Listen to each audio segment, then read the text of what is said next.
I have no reaction because this was so obvious that I reacted to this. The second they lost, we all knew Doc Rivers was gone. At least I knew. I think a lot of fans knew. Now, it means nothing. Why? Because it does not matter who the coach is. I don't care if it's Phil Jackson combined with Greg Popovich, combined with John Wooden and Coach K. If James Harden is on your roster, you are not winning an NBA title. Okay, so then this is why you should be upset about this. Because allegedly, part of the Doc Rivers decision was because it was trying to placate James Harden. Now, how do you feel? No, when James Harden threw Doc Rivers under the bus after the game, it said to me, "Oh, if they fire Rivers, then it becomes and they hire D'Antoni, the former guy from Houston, then it's over. Then just wait 4 years until this all implodes and start over again. Maybe even go full process again and lose like 6 years in a row." Wow, well, you guys can do the process for 2 decades. Lucky you. I think you can win a title with Joel Embiid. I just think you need the right wing players around him, and so far they have not found those players. But I think if you have the right coach and the right wing players, you could do it. If you have James Harden on the roster, especially as he gets older, forget it. You have no chance. Well, this move, if it indeed was done to placate Harden or to make Harden, more attractive to re-sign in Philadelphia, then you're going the opposite way. Daryl Morey, the general manager of the 76ers, has a borderline infatuation with James Harden. I wouldn't know how to describe it any other way. Nobody loves James Harden this much outside of his family and probably like the strippers at the strip club, because I do not know how he keeps getting this great return on his investment in Harden when the biggest thing about Harden is he no-shows in the most crucial times at the playoffs. Like, why are they still making decisions based on Harden when you don't even know if Harden's going to be here next year? I know.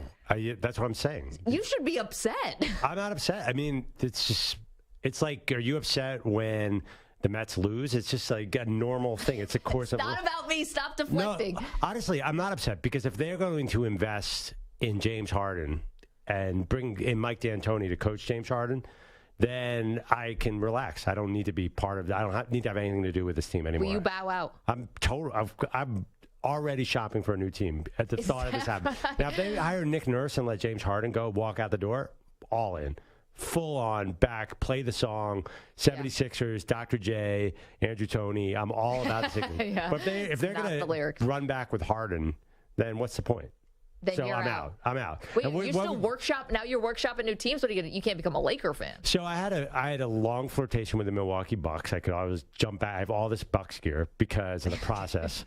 I needed a new team. Okay. I live right next to the Brooklyn Nets. Now they got a scrappy little group over there. They're much more likable now. They're likable. They don't necessarily have the same outlook. It feels like there's no way they're going to win more than 41 games. So I guess I could see what the Suns build around KD and Booker in the offseason.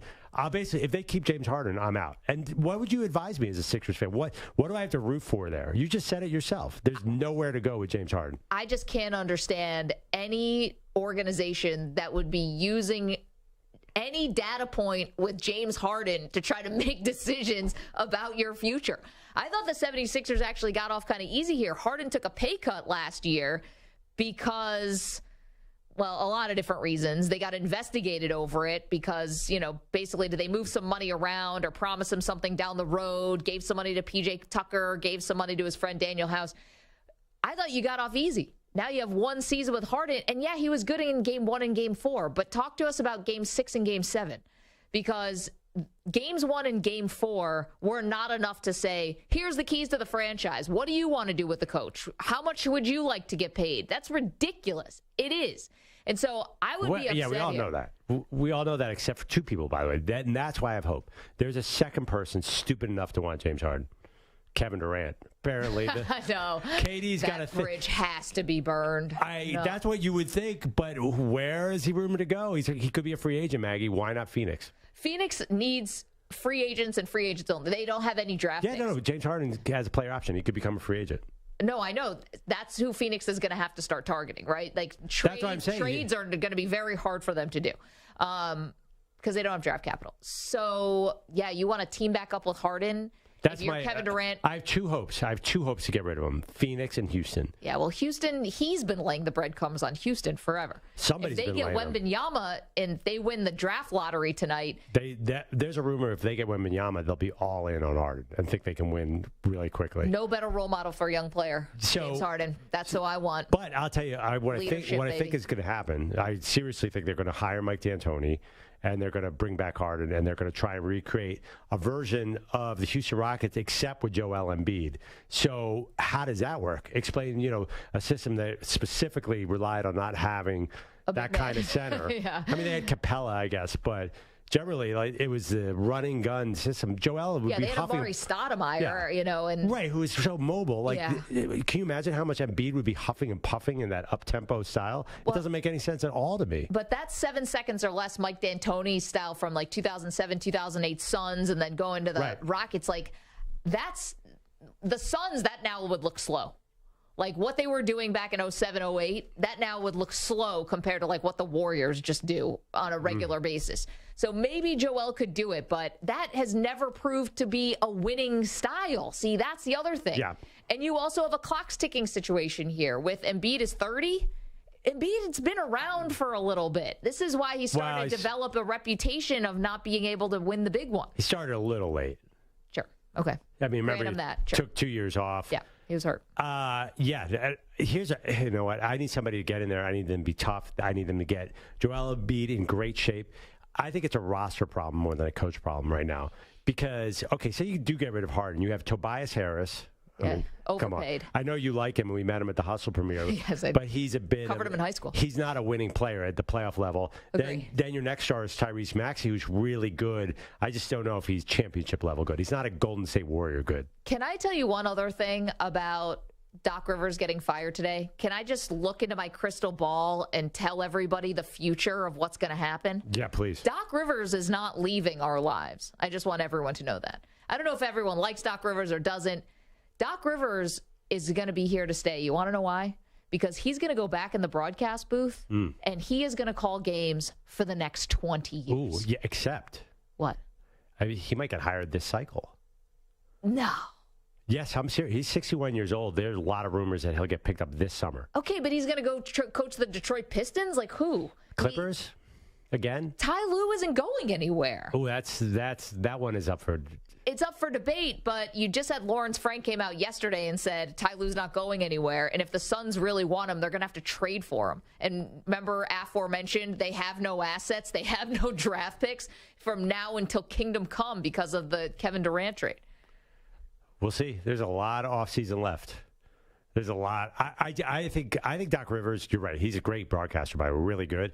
But I think he's going to coach again. Wow. I mean, he's 61 and D'Antoni might get the job, and he's 72. Feels like there's a lot left to Doc Rivers. So yesterday, you thought D'Antoni was a no. What changed your mind today? I think, just because our boss, Spike Eskin, tweeted that they're definitely hiring Mike D'Antoni. Okay. And he knows the Sixers really well. We went ahead and looked up D'Antoni's age yesterday just to make sure we were right on this. Do you have the list handy of who Woj tweeted out were the possibilities? I do not. I know Budenholzer was on there. That's a huge no for me.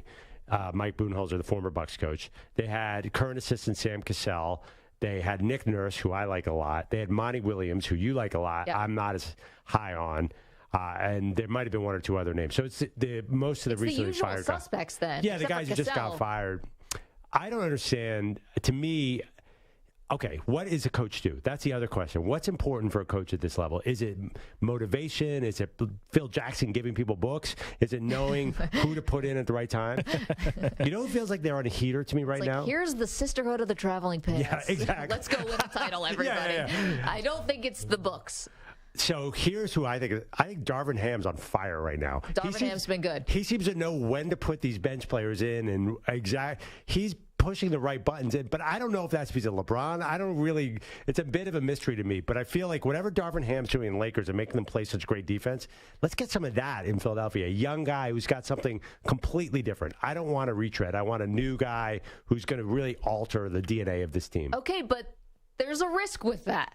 Yeah. Because, again, clock's ticking here on Embiid's knees, and you're now going to have a new guy who's going to have to get used to this. What if he gets like a little Joe Mazzulla deer in headlights situation which is, okay, your best player scored 51 points in a game 7, so now all of a sudden you're a genius. But that's not what people were saying about Mazzulla 2 games ago when he was getting booed in his home stadium. Arena. I thought that was a little rough. But Joe Mazzulla certainly put the defensive clamps. Joe Mazzulla, by the way, it's interesting too. He's an offensive coach, and everyone's like, well, you need a defensive coach to win in the NBA. I think the Sixers definitely could use a little more defense. So two things I think a coach on the NBA level needs to be able to do. One, you're right about Darvin Ham. You got to be good with the adjustment to the adjustment, right? Because in a 7-game series, they know all your tricks. You know all their tricks. What else do you have left up your sleeve? So that's got to be number one. And 2, managing egos. And I thought that was the one thing that Doc was supposed to be really great at, right? Because the former player, and he could manage egos. But he could never get it working with Ben Simmons. Maybe nobody can, so that might not be his fault. But could never make any of that work. And I think that he and Harden don't see eye to eye or something. Well, here's what I think happened with the Sixers. Brett Brown, the former coach, he came up with Ben Simmons and Joel Embiid and did not know how to discipline them. It was like he was their own children. So you brought in Doc for some tough love. It didn't work with Ben Simmons. He eventually spun off and went away. It's not working with Joel Embiid because Joel Embiid will not, in my opinion, I think his weight is the biggest problem. He's just not hammering down and being a professional. Look at LeBron. I mean, anybody if you want to be a superstar, if you want to be an MVP, LeBron's 38 years old and is built like a 22-year-old guy in the best shape of his life. Yeah. I mean, fitness killed the Sixers to a large extent. And you need a tough guy to come here. I'm not going to put up with this crap. I'm not going to put up with Joel Embiid holding onto the ball for 15 seconds or James Harden, just whatever James Harden does. I think you need a tough guy, and you need somebody who's going to say, if you're not going to do it the right way, then get out of here. I don't think that's Mike D'Antoni. I do not think that's his style. I'm just saying. Well, yeah, D'Antoni's moved the ball really fast and moved the ball all around, and it just has never worked at the highest level. Man, is Embiid on the cheesesteaks or something? He keeps saying this about his body, but I don't know him to be like a come in out of shape guy. Like, let's have Spike on, who does the Sixers podcast. I feel like cheesesteak guy. Is he a Philly soft pretzel guy? Because I'll tell you, if I was playing in Philadelphia and I lived there, those soft pretzels would be the end of me. It's just nothing but just bread. So you think Joel Embiid's in tip-top shape? And I understand what you're saying about soft pretzels and agree. They're so good. Yeah, with mustard. But you never notice Embiid is not the same player at the last 5 minutes of the fourth quarter? No, I did. I also noticed he's playing 44 minutes on a bad knee. And maybe that shouldn't be the case.